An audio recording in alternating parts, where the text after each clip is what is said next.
예레미야 36장 1절에서 19절입니다. 키워드는 바룩의 기록과 낭독, 모든 말씀으로 새롭게 하시는 백성입니다. 유다의 요시야 왕의 아들 여호야김 제4년에 여호와께로부터 예레미야에게 말씀이 임하니라. 이르시되 너는 두루마리 책을 가져다가 내가 내게 말하던 날 곧 요시야의 날부터 오늘까지 이스라엘과 유다와 모든 나라에 대하여 내가 내게 일러준 모든 말을 거기에 기록하라. 유다 가문이 내가 그들에게 내리려 한 모든 재난을 듣고 각기 악한 길에서 돌이키리니 그리하면 내가 그 악과 죄를 용서하리라 하시니라. 이에 예레미야가 네리야의 아들 바룩을 부르매 바룩이 예레미야가 불러주는 대로 여호와께서 그에게 이르신 모든 말씀을 두루마리 책에 기록하니라. 예레미야가 바룩에게 명령하여 이르되 나는 붙잡혔으므로 여호와의 집에 들어갈 수 없으니 너는 들어가서 내가 말한 대로 두루마리에 기록한 여호와의 말씀을 금식일에 여호와의 성전에 있는 백성의 귀에 낭독하고 유다 모든 성읍에서 온 자들의 귀에도 낭독하라. 그들이 여호와 앞에 기도를 드리며 각기 악한 길을 떠나리라. 여호와께서 이 백성에 대하여 선포하신 노여움과 분이 크니라. 네리야의 아들 바룩이 선지자 예레미야가 자기에게 명령한 대로 하여 여호와의 성전에서 책에 있는 여호와의 모든 말씀을 낭독하니라. 유다의 요시야 왕의 아들 여호야김의 제5년 9월에 예루살렘 모든 백성과 유다 성읍들에서 예루살렘에 이른 모든 백성이 여호와 앞에서 금식을 선포한지라. 바룩이 여호와의 성전 윗들 곧 여호와의 성전에 있는 세문 어기 곁에 있는 사반의 아들 서기관 그마랴의 방에서 그 책에 기록된 예레미야의 말을 모든 백성에게 낭독하니라. 사반의 손자요 그마랴의 아들인 미가야가 그 책에 기록된 여호와의 말씀을 다 듣고 왕궁에 내려가서 서기관의 방에 들어가니 모든 고관 곧 서기관 엘리사마와 스마야의 아들 들라야와 악볼의 아들 엘라단과 사반의 아들 그마랴와 하나냐의 아들 시드기야와 모든 고관이 거기에 앉아있는지라. 미가야가 바룩이 백성의 귀에 책을 낭독할 때 들은 모든 말을 그들에게 전하매 이에 모든 고관이 구시의 증손 셀레미야의 손자 느다냐의 아들 여우디를 바룩에게 보내 이르되 너는 백성의 귀에 낭독한 두루마리를 손에 가지고 오라.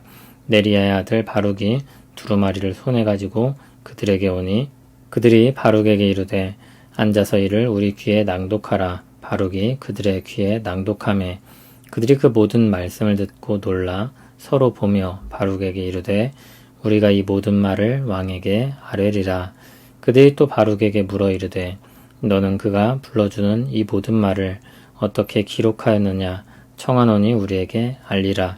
바룩이 대답하되 그가 그의 입으로 이 모든 말을 내게 불러주기로 내가 먹으로 책에 기록하였노라.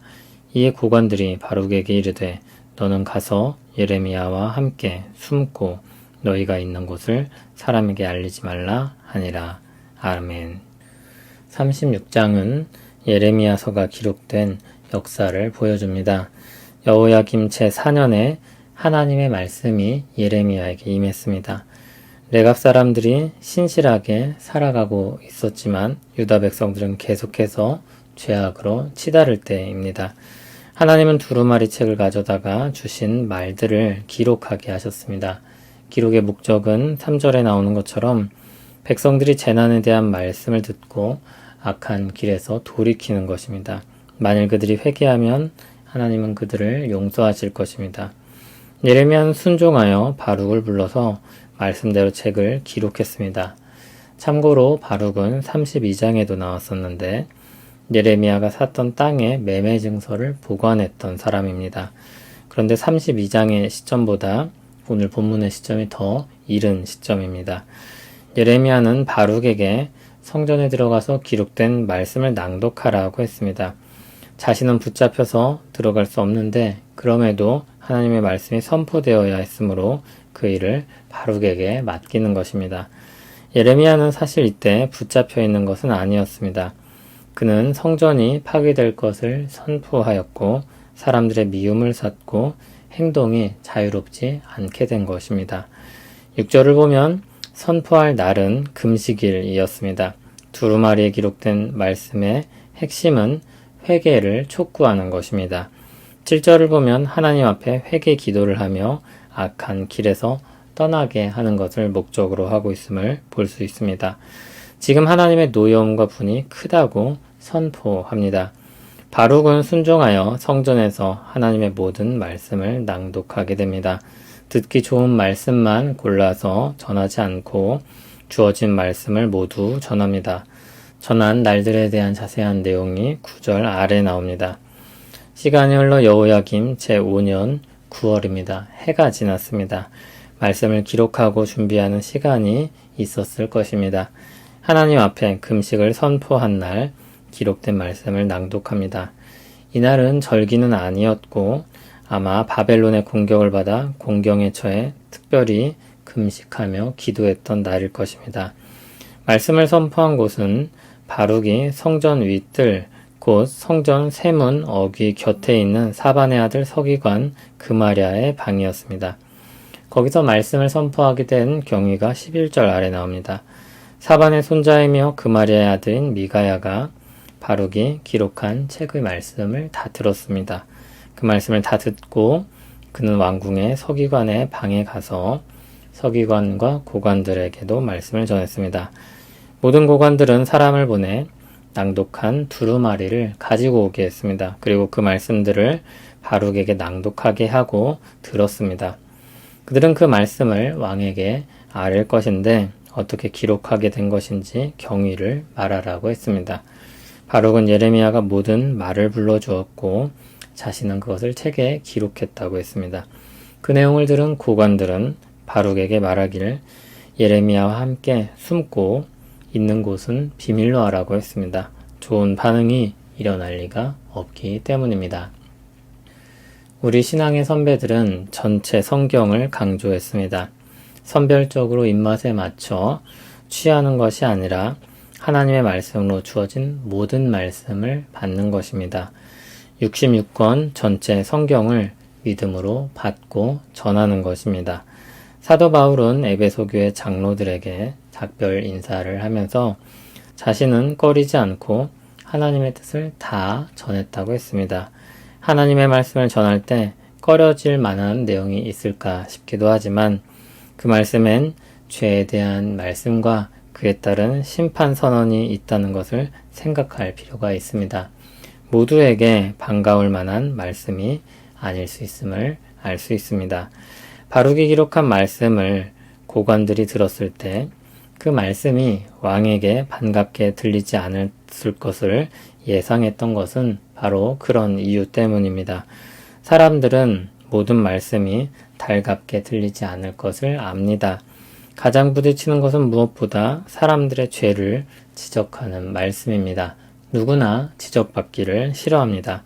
그것이 죄와 그에 따른 심판 선고라면 더욱 그럴 것입니다. 듣고 싶지 않고 유보하고 싶고 외면하고 싶을 것입니다. 그러나 예레미야와 바룩은 받은 말씀을 그대로 전했습니다. 2절을 보면 예레미야는 모든 말을 기록하라고 했고 4절을 보면 바룩은 모든 말씀을 기록했습니다. 6절을 보면 예레미야는 기록한 말씀을 낭독하게 했고 8절을 보면 바룩은 모든 말씀을 낭독했습니다. 10절을 보면 바룩은 기록된 모든 말씀을 낭독했고 11절을 보면 기록된 모든 말씀을 다 들었습니다. 13절에도 서기관과 고관들에게 모든 말이 전해졌다고 말하고 15절, 16절을 보면 기록된 모든 말씀이 그대로 낭독되었음을 볼 수 있습니다. 17절, 18절에도 모든 말이 반복됩니다. 하나님의 말씀이 모두 전해져야 함을 강조하고 있습니다. 복음을 전하거나 신자의 삶에 대해 성경이 가르치는 바를 말할 때 우리는 반갑지 않은 말씀들을 간과하기 쉽습니다. 본능적으로 피하고 싶은 마음이 일어나고 쉽게 외면해 버리기도 합니다. 그러나 우리는 하나님께서 주신 말씀의 목적을 생각하며 회피하고 감추고 도망하려고 하기보다 회개하고 돌이켜 용서를 받아야 할 것입니다. 하나님이 바라시는 것은 재앙이 아니라 평안임을 믿고 기대하며 회개해야 합니다. 그럴 때 하나님의 은혜로운 용서가 있을 것입니다. 하나님의 모든 말씀은 우리를 유익하게 합니다. 교훈과 책망과 바르게 함과 의로 교육하기에 유익합니다. 그 말씀은 하나님의 사람으로 우리를 온전하게 하며 모든 선한 일을 행할 능력을 갖추게 할 것입니다. 버릴 말씀이 없고 외면해서도 안 됩니다. 모든 말씀을 하나님의 말씀으로 받아 깊이 새기고 그 말씀으로 새롭게 되어야 할 것입니다. 하나님의 모든 말씀이 우리를 새롭게 합니다. 우리는 새 사람을 입은 사람들로서 하나님의 형상을 따라 지식에까지 새롭게 하심을 입었습니다. 우리는 그리스도의 통치를 받는 사람들로서 새롭게 된 지식으로 선하고 의로운 방향으로 나아가는 하나님 나라 백성입니다. 하나님이 우리를 택하심은 우리를 하나님 앞에서 거룩하고 흠이 없게 하기 위함입니다. 우리가 새롭게 되는 모든 과정들은 우리를 새롭게 하시어 거룩하고 흠이 없게 하시는 하나님의 은혜로운 일에 포함됩니다. 회복된 하나님의 형상으로서 자라나고 하나님의 신성한 성품에 참여하게 하십니다. 그것이 하나님이 우리 안에 시작하셨고 또한 이루실 선한 일입니다. 그러므로 우리는 하나님의 기쁘신 뜻을 새기며 즐거움과 열정으로 하나님의 역사에 동참합니다. 하나님의 기쁘신 뜻이 우리 소원이 되어 하나님과 우리가 함께 기쁨으로 행하는 것입니다. 하나님은 오늘 우리를 이 말씀을 통해 그 복된 삶으로 나아오라고 이끄십니다. 하나님의 말씀으로 지식에까지 새롭게 하시는 은혜를 찬송합니다. 하나님의 형상으로 지으신 우리를 회복시켜 주심에 감사합니다.